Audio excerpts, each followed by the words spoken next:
ರಾಜ್ಯದಲ್ಲಿ ದಿನ ಬೆಳಗಾದ್ರೆ ಸಾಕು ಒಂದಲ್ಲ ಒಂದು ಸೈಬರ್ ವಂಚನೆಯ ಪ್ರಕರಣಗಳು ಬೆಳಕಿಗೆ ಬರ್ತಾನೆ ಇರುತ್ತೆ. ಅಲ್ಲಿಗೆ ಸೈಬರ್ ವಂಚಕರ ಜಾಲ ಅತಿ ದೊಡ್ಡ ಮಟ್ಟದಲ್ಲಿ ವಿಸ್ತರಣೆಯಾಗಿದೆ ರಾಜ್ಯದಾದ್ಯಂತ.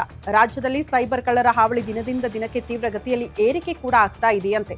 ನಾಗರಿಕರಲ್ಲಿ ಆತಂಕ ಕೂಡ ಮೂಡಿಸ್ತಾ ಇದೆ. ಪ್ರತಿನಿತ್ಯ ಒಂದಲ್ಲ ಒಂದು ರೀತಿ ಖಾತೆಗೆ ಕದಿಮರು ಕನ್ನ ಹಾಕ್ತಿದ್ದಾರೆ.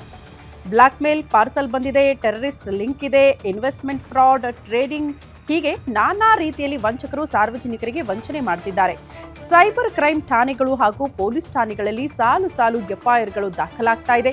ಇದರ ನಡುವೆ ಕಳೆದ ವರ್ಷ ದಾಖಲಾಗಿರೋ ಕೇಸ್ಗಳನ್ನು ನೋಡಿದ್ರೆ ನೀವು ಕೂಡ ಒಂದು ಕ್ಷಣ ಶಾಕ್ ಆಗೋದು ಪಕ್ಕ.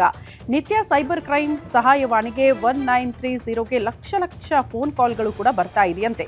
ಹಾಗಾದ್ರೆ ಕಳೆದ ವರ್ಷ 2025ರಲ್ಲಿ ದಾಖಲಾಗಿರುವಂತಹ ಕೇಸ್ಗಳ ಸಂಖ್ಯೆ ನೋಡಿದ್ರೆ ಸಹಜವಾಗಿ ಆತಂಕ ಕೂಡ ಸೃಷ್ಟಿಯಾಗುತ್ತೆ. ಪ್ರಮುಖವಾಗಿ 2024ಕ್ಕೆ ಹೋಲಿಕೆ ಮಾಡಿದ್ರೆ ವರ್ಷದಿಂದ ವರ್ಷಕ್ಕೆ 7.8% ಸೈಬರ್ ವಂಚನೆಯ ಪ್ರಕರಣಗಳು ಹೆಚ್ಚಾಗಿ ದಾಖಲಾಗಿದೆ ಅನ್ನುವಂಥ ಆತಂಕಕಾರಿ ವಿಚಾರ ಬೆಳಕಿಗೆ ಬಂದಿದೆ.